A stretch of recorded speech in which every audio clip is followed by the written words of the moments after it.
இந்துக்கள் எல்லாரும் முருக பக்தர்களா? இருக்கலாம்ல. சிவனை கும்பிடுகிறவர்கள் இல்லையா? ம். கண்ணனை கும்பிடுகிறவர்கள் இல்லையா? அம்பாளை ஆராதிக்கிறவர்கள் இல்லையா? கணபதியை கும்பிடுகிறவர்கள் இல்லையா? நாட்டுப்புற தெய்வங்கள் இருக்கே, காளி, கருப்பாயி, மூலி, முனியாயி, சுடலை மாடன், சொல்ல மாடன், எசக்கி, காளி, ஐயனார். ஐயனார், அதெல்லாம் அவன்லாம் இந்துக்கள்ல இல்லையா? இவங்க முட்டாள்களின் சொர்க்கத்தில் இருக்காங்க. நேற்றைய மாநாடு நடத்தினவங்க முருகனை வச்சு இந்துக்களை ஒருங்கிணைக்க போறாங்களாமா? இது ஒரு ஆன்மீகம் புரட்சியை வந்து தமிழ்நாட்டில் ஆரம்பிக்கணும். புரட்சி நாங்க நடத்திட்டோமே.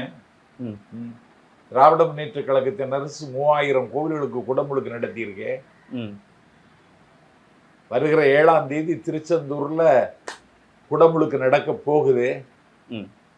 முருகனுடைய படை வீடுகளில் ஒன்றான சூரசம்ஹாரம் நடக்கின்ற திருச்செந்தூருக்கு மட்டும் 327 கோடி ரூபாய் அந்த திருக்கோவிலை புனரமைப்பதற்கு மட்டும் இந்த அரசு நிதி ஒதுக்கி இருக்க. தமிழ்நாடு முழுவதும் அறநிலையத்துறைக்குன்னு சொல்லி இன்னைக்கு 5000 ஏக்கர் நிலத்தை இன்னைக்கு தனியார் வாங்கி அறநிலையத்துறைக்கு சொந்தமாக்கி இருக்கேன். அறநிலையத்துறையிடமிருந்து களவு போன சொத்துக்களை எல்லாம் இந்த அரசு மீட்டிருக்கு. இந்துக்களை ஒருங்கிணைப்பதற்கு இங்க இந்த தமிழ்நாட்டில் என்ன சண்டையா நடக்கு? இல்ல, இந்துக்கள் வந்து இங்க வந்து ஒரு பாதுகாப்பான நிலைமையிலே இல்ல அப்படின்னு அண்ணாமலை பேசுறாரு. அண்ணாமலைக்கு பாதுகாப்பு இல்லை. இந்த பிஜேபியில எவ்வளவு பெரிய ஒரு ஐபிஎஸ் ஆபீசர், எவ்வளவு பெரிய ஆற்றலாளர், திராவிட முன்னேற்ற கழக சர்க்காருக்கு அறையூவில் விட்டவன், சவாலாக இருந்தவன் என்று கருதப்பட்டவன், தினசரி மீடியாக்கள்ல ஒளி வீசிய தலைவர் அவர். இன்னைக்கு அவரை ஒண்ணும் இல்லாம ஆக்கிட்டாங்களே.